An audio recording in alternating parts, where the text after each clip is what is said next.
Hey, my name's Ben Yenny, and I don't make movies. I help filmmakers make money from their movies. In that same effort, I'm just about to launch count them, four, 3 to 5 hour workshops on VHX.TV, also known as Vimeo OTT. And in just over a week from when I'm launching this video, I will also be proctoring a workshop in Las Cruces, New Mexico. So, as something of a teaser for that workshop, which you also get all four of those videos from VHX included in your ticket price, I thought I would go ahead and give you a taste just to incentivize you to actually come out, attend that workshop in New Mexico, or if you're not in New Mexico, check out those four workshops. So here we are with the 10 ways to finance your independent film. All right, and we're on to part 2. Behind the scenes, the ambitious creative talent that is Hollywood.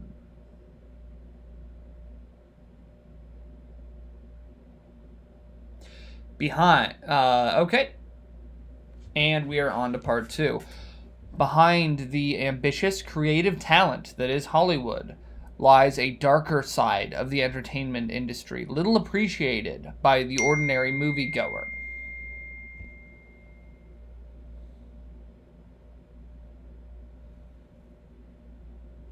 All right, and we're on to part 2. The types of financing.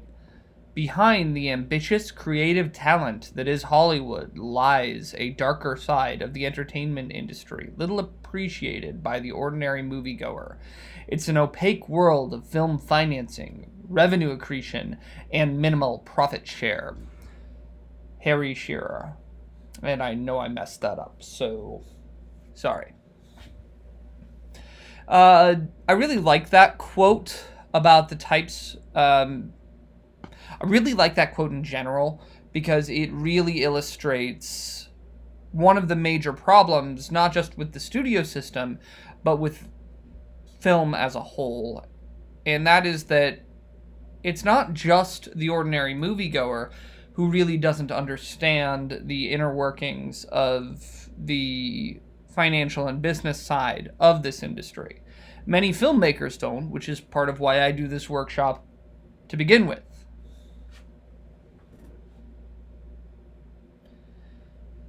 So we're going to be talking about the types of financing in this section. And yes, there is more than one. You shouldn't just be looking for equity to finance your film. If you are not doing it right.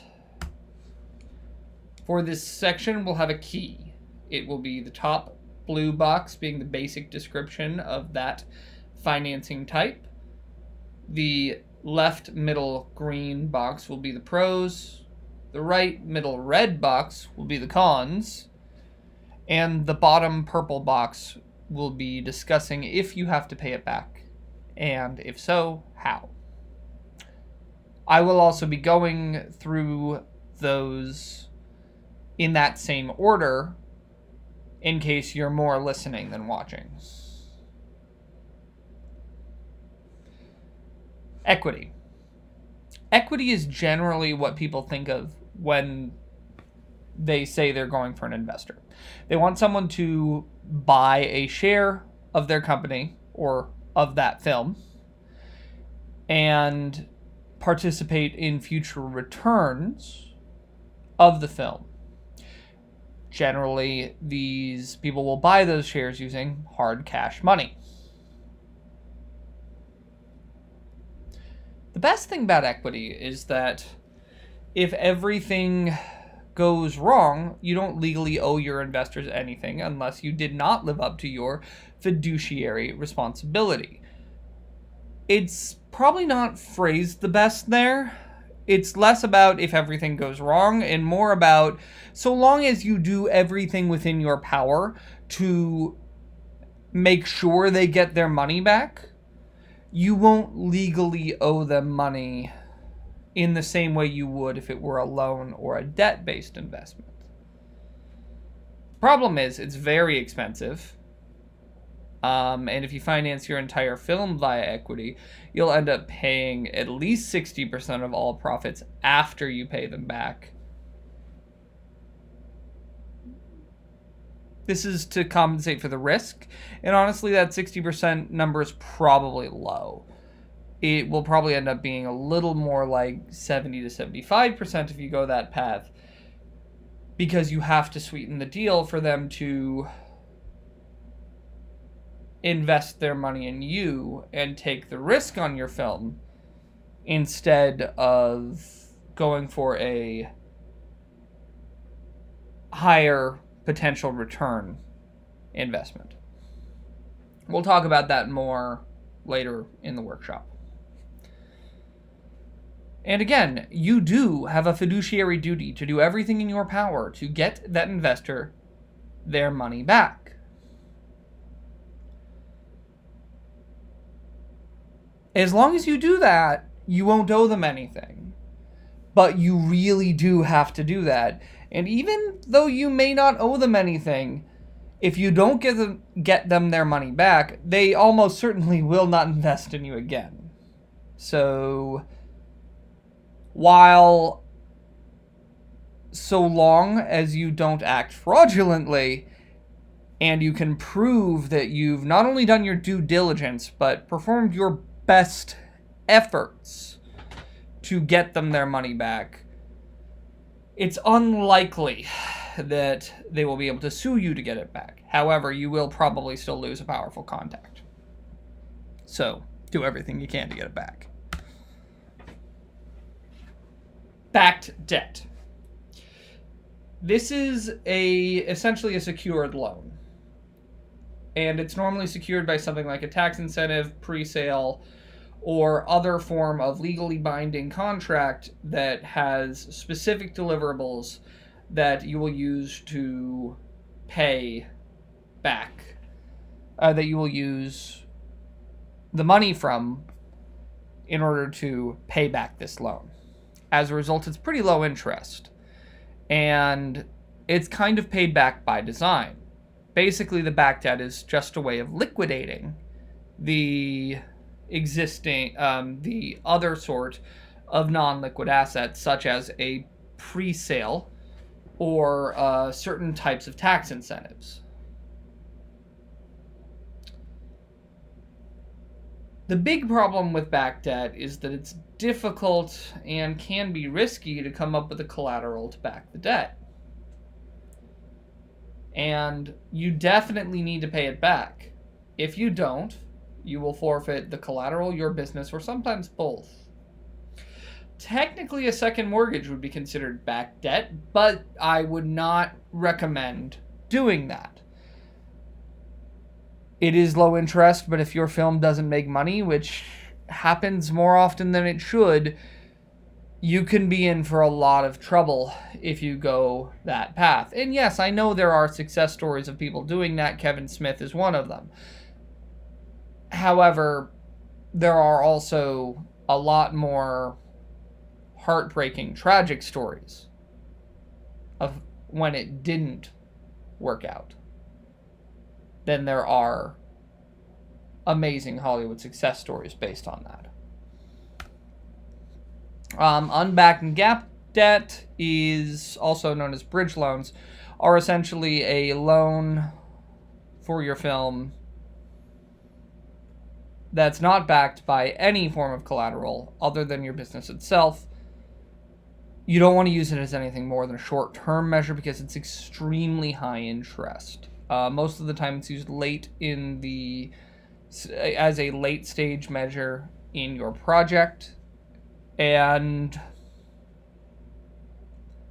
it's very good for the investors, but it's not very good for you.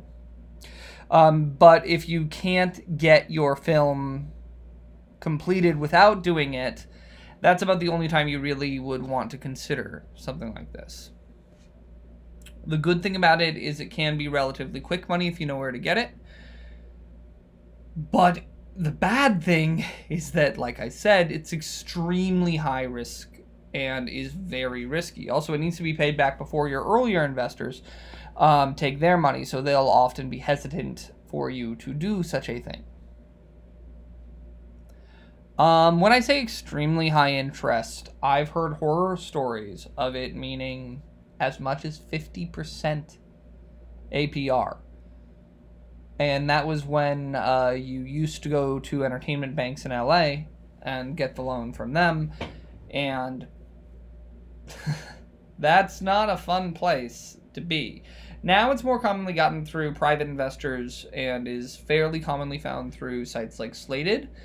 And in those instances, it's more like 25 to 30% APR, which is still a significant amount of money to pay out just to get your film completed. So plan around this and only use it as a last resort.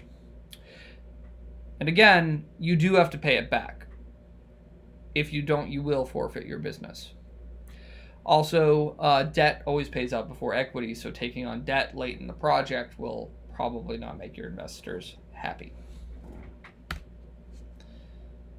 Crowdfunding, and in this instance, I primarily mean donation-based crowdfunding, not equity-based crowdfunding, although we will talk a little bit about that as well.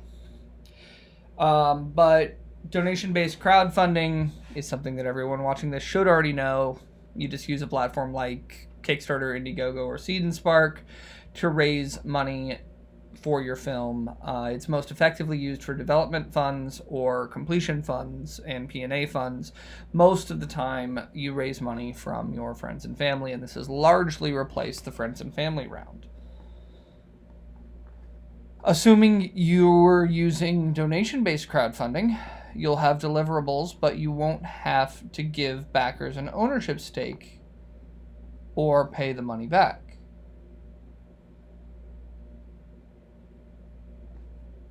It's great. It's money to make your film that you don't have to pay back. That's pretty much what you're always looking for.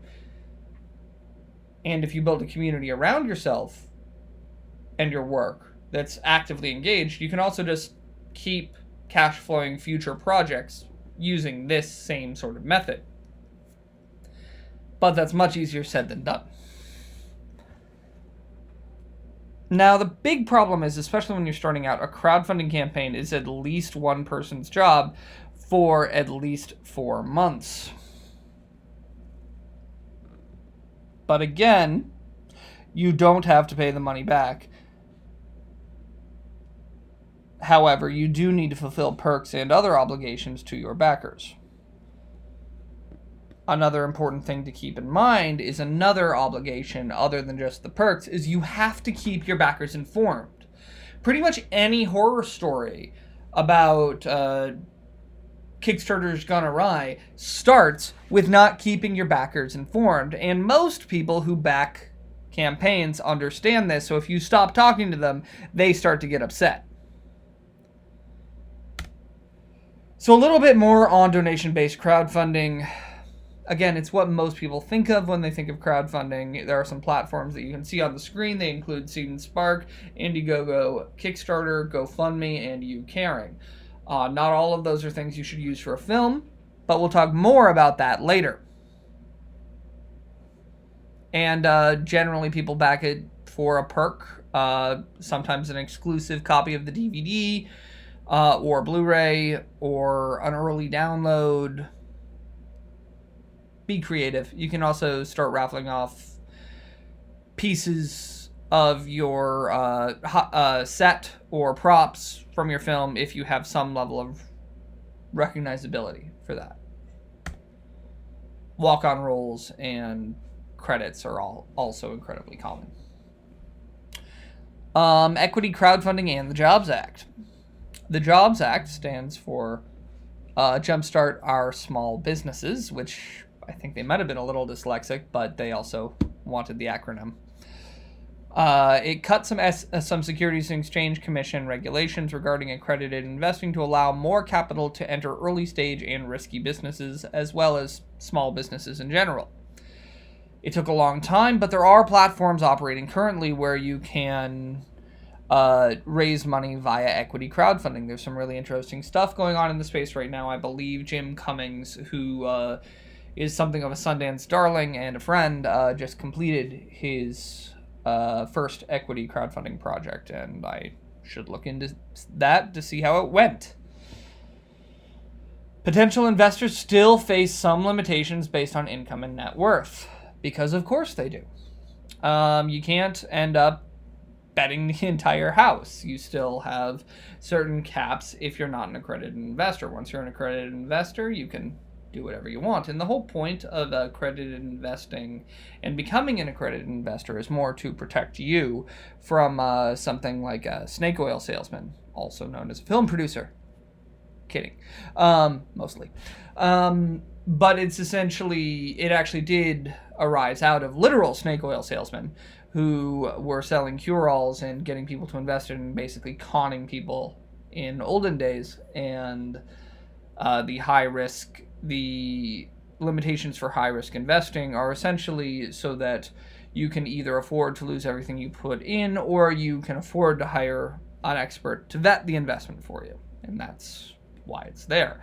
The Jobs Act loosened those provisions for smaller amounts of money so that you could actually get so you can get smaller scale investors in your film if you happen to have somebody who would be interested in getting more than, say, a DVD and actually owning a piece of the film and seeing a part of their potential future returns. There's a lot more to be done there and a lot more to look into. I think I might make another video, or a couple of them, based on that later. Here's an example of some of those platforms. Yes, Indiegogo has an arm of that. They've partnered with Microventures to actually create an equity crowdfunding arm, and it's worth looking into. That's probably the place I'd start if you want to use equity crowdfunding to fund your film. Crowdfunder is another site that does it, as well as Seed Invest. Grants. Most of you are probably familiar with it, but it's money given by a foundation or a government to support to a project in order to support the arts. You don't have to pay the money back, and it can be surprisingly large. I know that the Kenneth Rainin Foundation grants for production are often 6 figures, which is fantastic, but they're hard to get. It's also very slow money, and the competition for it is very high. A lot of these more film arts organizations tend to use less commercially viable projects as well, and err towards prestige and impact films. This is but it's incredibly rare you ever have to pay it back. You just have to have some level of impact on the film. And there are some grants that do development stage. Some foundations that do development stage grants. Kenneth Rainin is one of them, but there are incredibly few, and there's a lot more competition the earlier you are in the process. So it's much easier to raise money once you already have something already done via this method. Also, another thing you have to keep in mind is don't just go for film-oriented grants. Go for any sort of grant that fits your niche or your cause or your community and has a part and funds impact grants or awareness grants. Both film falls into both of those categories. Oh, also on the grants, there's a great blog on my site about grant writing and the basics of it that I wrote in conjunction with Joanne Butcher, who has raised well into 7 figures over her career for various nonprofit organizations. And we're on to tax incentives now. A tax incentive is a subsidy given by a government to incentivize production in their city, state, province, or country. It can take several different forms, and we'll go over those in the next slide. Generally, you don't have to pay the tax incentive back, and it can finance a substantial portion of your film. When I'm making a financial mix for a film, it's one of the first pieces I look for, and my goal is always to get 20 to 25% of the budget covered by tax incentives after monetization. And again, we'll cover that more in the next slide. The big downfall is that not all states and countries have incentives, and some of the more popular places have very high competition. It's very rare you ever have to pay this money back, but it can happen. Be very careful in reading what the terms of the tax incentive are. Generally, as long as you abide by those terms, you don't have to pay the money back. The types of tax incentives. This is simplified. There are more than this, but if you understand this much of it, you'll be a lot better off, and you'll be able to at least start to vet it.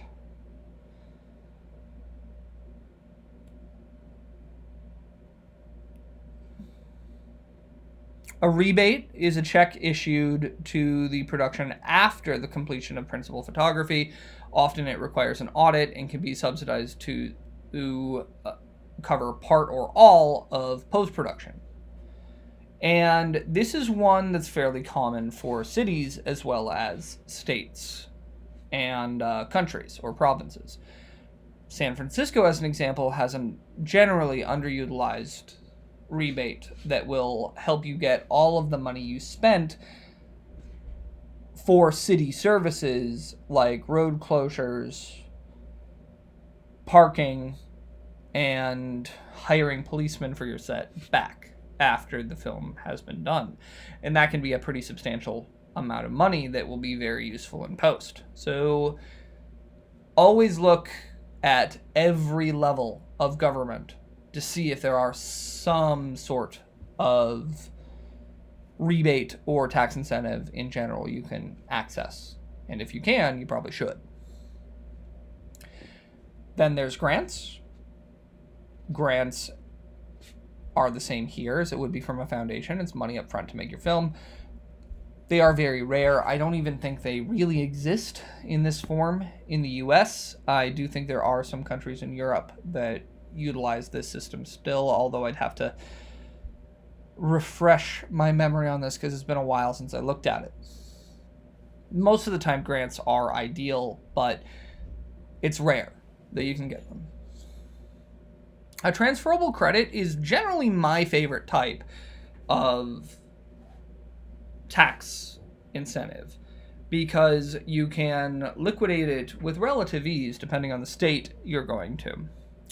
It's essentially a tax credit that can be sold to wealthy individuals or organizations to finance part of the production. You normally sell it at something like 85 to 90%. If there's extremely high competition in the state, like there was until recently in Georgia, it can go down to about 60 to 70%. Georgia was right around there. I know, according to the Nevada Film Commissioner, Nevada is right around 85 to 90% right now because there are so many casinos with such a high tax burden and relatively few films being produced in Nevada that are eligible for the incentive. And finally, there's refundable, which is very similar to a tax credit or a rebate. The biggest difference is that with the tax credit, you need actual state liability, which is where the transferable credit comes in. A refundable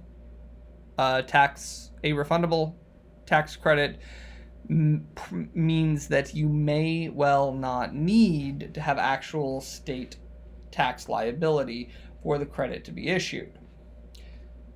However, you often must also file your taxes in that state for what you spent before the refund is issued.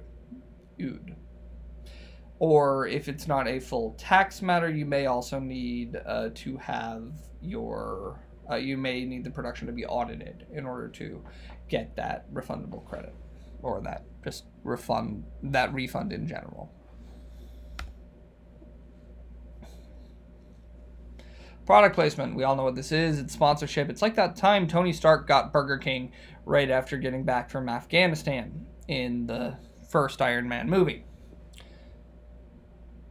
Which, I'm going to sidebar for a second here. That is still one of my least favorite. That's like one of my most hated examples of product placement, because there is no way a billionaire like Tony Stark is getting Burger King when he gets back from being in a cave with terrorists in Afghanistan for a really long time. That's just not happening. And he would at least get In-N-Out, or probably even a gourmet burger of some kind. I have no issue with him getting a burger. I just have an issue with that burger being Burger King. He would get something better. Anyway, back to the actual topic at hand, although one thing to try to keep in mind is, especially when you're making an indie film, if you can get product placement, try to do it in such a way that it doesn't break immersion in the film and cause some schmuck on the internet to rail against you in an educational video. Anyway,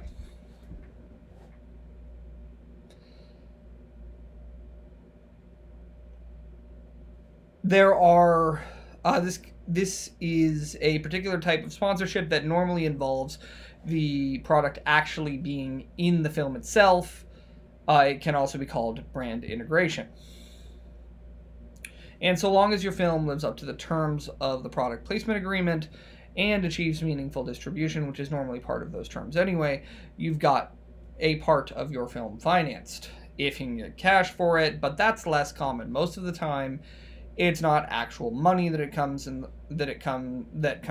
It's more donated products or services in exchange for that brand awareness online.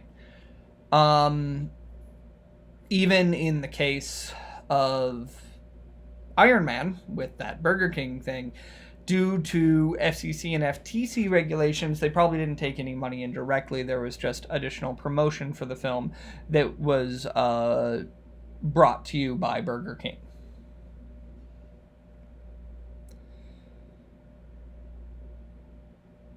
And again, it's good money if you can get it, and it's worth considering even if you don't have money for it, so long as you liquid cash for it.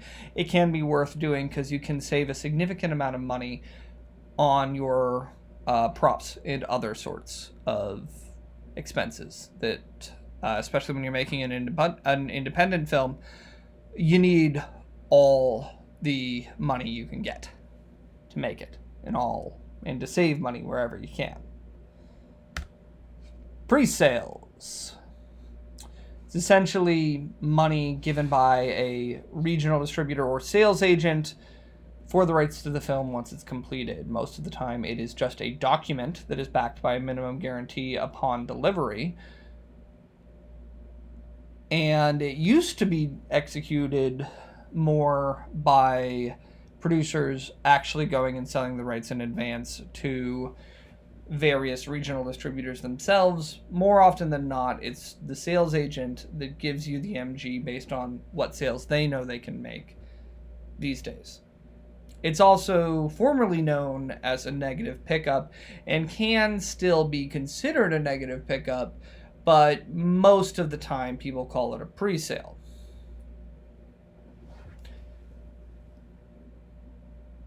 And so long as you deliver the film and live up to your terms of the contract, part of your film, often a significant part of the film, will be financed. A lot of times, there are networks that will give you or your sales agent, a pre-sale agreement, and you will get a significant amount of your budget covered. It used to be that Lifetime movies would be financed via a $2 million pre-sale, and then you could take it to their bank and get 750,000 of that as a loan, and then you'd have to get the rest in other ways, including equity or other sorts of funds, or equity or tax incentives or anything else. And it was much easier to make that sale because you were essentially just getting a loan against the pre-sale itself, and you covered the interest on that $2 million loan, on that $2 million pre-sale, by using the money that you save in the tax incentive. And if you can get that deal still, good for you, do it. That's probably the most sustainable way to build a sustainable production company in the current market.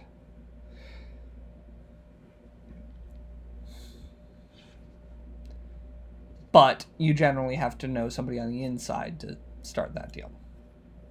So not all sales agents and distributors are qualified to give you pre-sales. Most of the major TV networks would be. Sales agents are more where it gets murky. And the requirements for getting that pre-sale are generally quite stringent. You need to, the very basics, and this is an oversimplification, but it is something that is a good bit to go by when you're starting out, is that your film needs to have a tested director, which means they've done 2 to 3 films that were successful in a similar genre, probably in the last 7 years or so. You also need some level of package already in place, and check out the other packaging workshop for more details on that. But in this instance, I mean recognizable name talent. And the film needs to be something that is not execution dependent, which means it's saleable no matter how it comes out. Avengers 7 would be one of those. Expendables 13 would be another example of non-execution dependent films. An example of execution dependent films would be Moonlight, La La Land probably would be considered execution dependent. But basically any art house film or prestige drama would be considered execution dependent. If you have a strong historical precedent, or you're based on a existing franchise, that moves you very quickly into the non-execution dependent part of this, which is part of why we pretty much only see derivative works these days. The other thing is, most of the time the presale will not cover your entire budget. The example I gave about Lifetime is no longer viable, as they've changed their financial structure, and most of the time sales agents will only cover the pay for the talent, so that a big part of your above the line costs are covered, but you still need to get a lot of other money in to actually make the film, instead of just pay the actors to be there. Not a vacation. And even when you have that, most of the time you need to liquidate the presale, which is part of what I was talking about in the Lifetime example earlier. And I probably shouldn't actually drop that name, but I will specifically say they did not authorize me to say any of that, and that deal structure is long gone. That was like 6-7 years ago.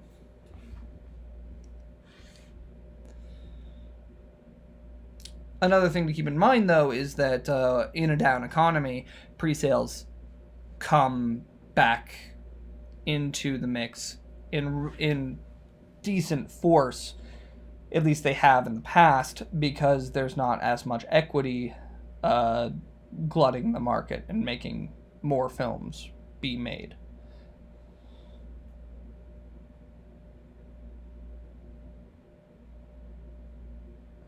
I actually wrote an article about this for hopeforfilm.com, which is Ted Hope's blog. I don't know if that's still around or not, but it might be. If it's not, I'll probably republish it on my blog. And one of the great things about the pre-sale is that it's essentially paid back by you delivering the film.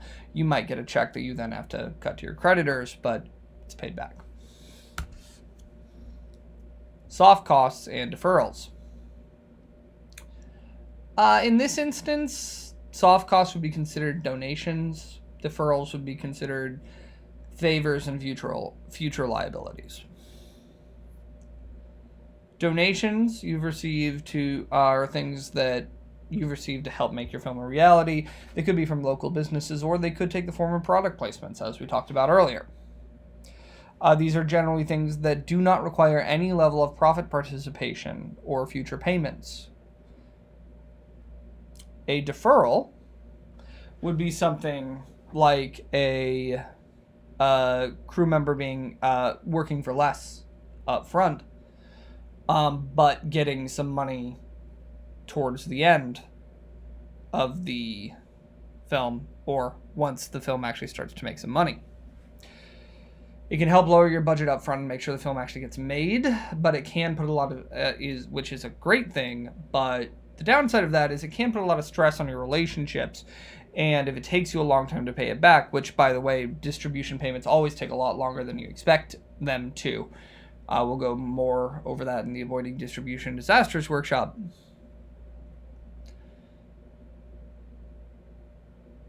It can be extremely taxing on your relationships, and this business is all about good relationships. And it can take more time than you'd think in order to accrue those donations, especially if you don't have a fiscal sponsor for your film, which makes those donations a tax write-off.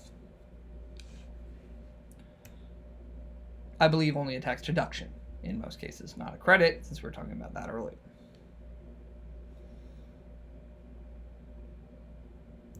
And generally, the deferred money is deferred at a greater rate. If I defer for anyone, I add 50% onto the payment as part of that deferral, and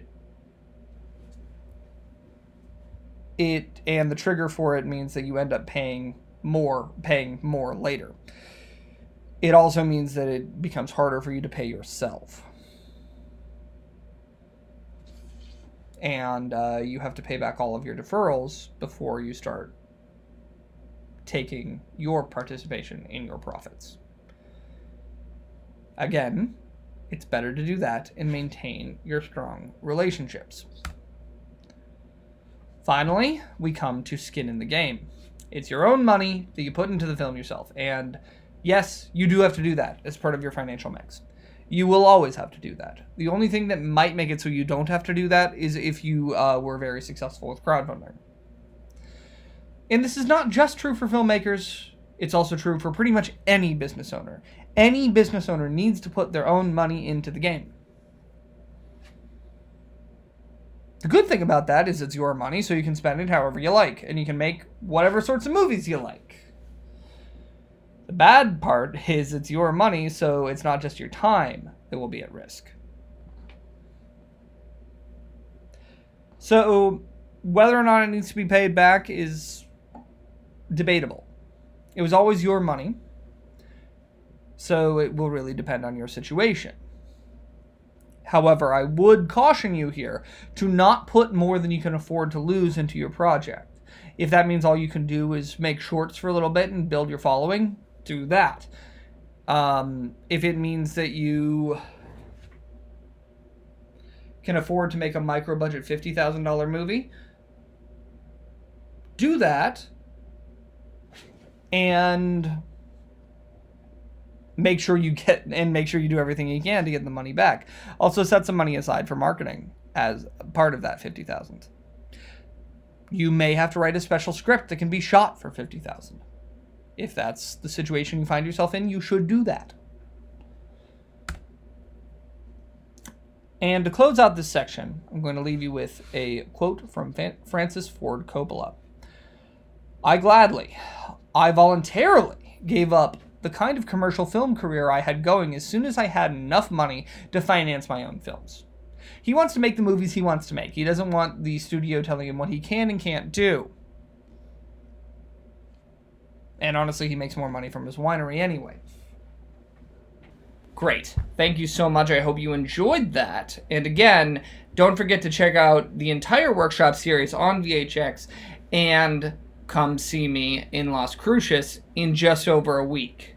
If you've actually made it this far in this video, you are going to love this workshop series and the chance to get individualized help from me to help you get your films financed and distributed.